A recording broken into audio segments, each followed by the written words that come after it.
خودی کی خلوتوں میں گم رہا میں، خدا کے سامنے گویا نہ تھا میں۔ نہ دیکھا آنکھ اٹھا کے جلوہ دوست، قیامت میں تماشا بن گیا میں۔ خود ہی کہتے ہیں اپنی صلاحیتوں کا ادراک ہونا، اپنی صلاحیتوں کو بڑھانا، اپنے پوٹینشیل کو ڈیولپ کرنا۔ خلوتوں کہتے ہیں تنہائیوں، گم رہا میں، کھویا رہا میں۔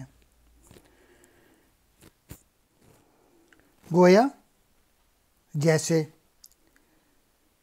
جلوہ دوست، محبوب حقیقی کی تجلی، تماشا بننا، عجیب حالت میں ہونا۔ اقبال کا مین ایمفیسس جو ہے پوری پوئٹری میں خود ہی ہے، اپنے آپ کو ڈیولپ کرنا، اپنے پوٹینشیل کو بڑھانا۔ علامہ اقبال قیامت کے اور حشر کے میدان میں بھی اپنی خودی میں مگن رہے تھے، اور جس کی وجہ سے وہ خالق حقیقی کا جلوہ دیکھنے سے بے نیاز رہے، اور اس کی وجہ سے کیا ہوا کہ وہاں جو لوگ موجود تھے ان کے درمیان تماشا بنے رہے۔ یہ ایک منظر کشی کی ہے اقبال نے۔